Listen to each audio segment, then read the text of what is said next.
Thank you for the opportunity to be here. I'd like to acknowledge Western Health, who funded this study and provided me with the opportunity to attend this year. Prostate cancer is the most commonly diagnosed form of male cancer, with radical prostatectomy being one of the most common curative approaches. Unfortunately, this is accompanied quite often with the devastating side effect of stress urinary incontinence. There is emerging evidence to indicate that pelvic floor muscle training, when performed preoperatively, has the potential to reduce the severity of postoperative incontinence, reduce the time it takes to regain continence, hence improving quality of life and reducing distress. This was a prospective randomised controlled pilot study with two aims: primarily to conduct a feasibility study, and secondly, to provide a preliminary indication regarding the effectiveness of a functional pelvic floor muscle training program when compared with the standard care model at Western Health. With regards to methodology, we had a convenient sample of 30 participants, with 15 each randomised to the control and intervention groups. The control group engaged in 3 times pelvic floor muscle training in standing, where they performed 10 sustained contractions plus 10 pulse or rapid initiation contractions. Each of the sustained contractions were held for X number of seconds, with X indicating the number of seconds they were able to hold their maximum voluntary contraction on initial physiotherapy assessment. The intervention group participated in twice daily pelvic floor muscle training, where they performed a pelvic floor muscle pre-contraction with 6 functional-based exercises aimed at skill acquisition during motor tasks. Outcome measures were collected at 4, 12 and 26 weeks postoperatively and included the 3-day pad weight record and the self-reported measure of the ICIQ short form. Between December 2016 and July 2018, 60 patients underwent radical prostatectomy at Western Health. Of those, almost a quarter were of non-English speaking background.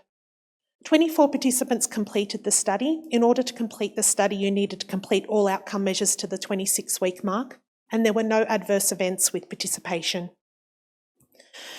When comparing groups, we had a homogeneous sample.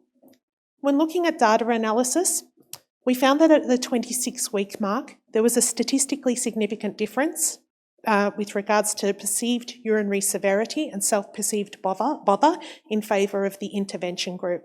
However, this study was not recruited for power. It's a feasibility study, so we certainly must view this with caution. Using Pearson's correlation coefficient, we could not determine any correlations between BMI and age and times between initial physio assessment and surgery with regards to postoperative urinary incontinence. In conclusion, the functional training approach appears to be feasible, and certainly in this study there weren't any adverse events. We did have some preliminary data that indicates that it might have some long-term outcomes. However, there's a lot of confounding factors that can happen in that 26-week period. This is certainly to be viewed with caution. We certainly need to consider multilinguistic and cultural validation of our cold measures, particularly with regards to the 3-day pad weight record.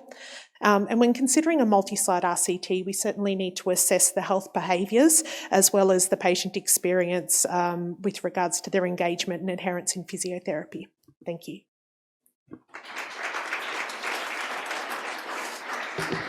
Thank you, Alicia. Questions?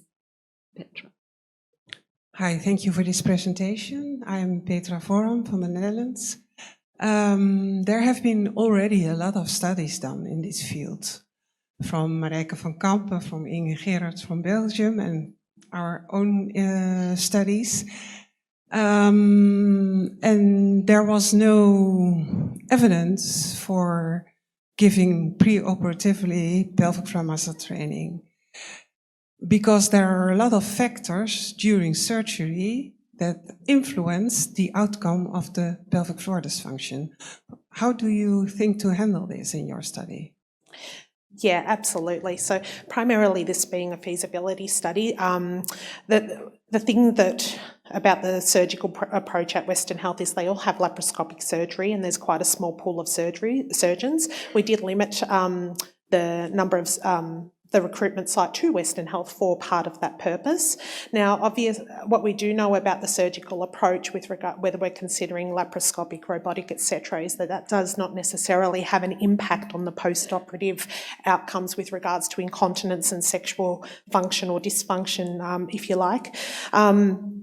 So with regards to that, we didn't exclude people who had non-nerve sparing surgery. We did exclude people who did have surgical complications with regards to astomotic leaks where their trial avoid was delayed, purely because we were considering the bladder behaviour and what impact that may then have on their bladder performance and outcomes, in that recovery period. Because we know now that nerve sparing, or yes or not, or the sphincter length is the cause of the incontinence in men, and not pelvic floor dysfunction. So, yeah, absolutely. And also just on that as well, with new techniques such as the Retzius sparing procedures and everything, that are becoming a lot more common, particularly in Australia at the moment. There's a data that's being gathered on that at the moment, not from me personally. So there certainly will be a lot more of information in that space. thank you. Thank you. Hi, Wendy Bauer.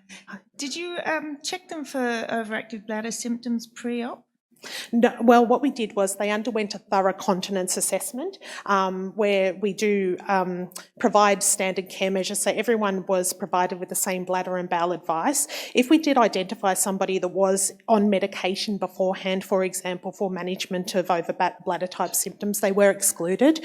And if they had pre-existing urinary incontinence as well. If we did suspect that there was an issue, so on bladder diary with the screening process, for example, we did try and manage those symptoms pre-operatively in an attempt to try and stabilise that before recruiting. But quite often, if their symptoms were severe enough for them to be incontinent, they were excluded from the study. That would reduce your generalisability if you removed everybody who had any overactive bladder symptoms. Yeah, absolutely. So the people who had OAB dry, they weren't excluded, but the people who had OAB wet, they were. But everyone had the same opportunity for management of bladder and bowel function and symptoms prior to, so they were all given the same opportunity. Thank you.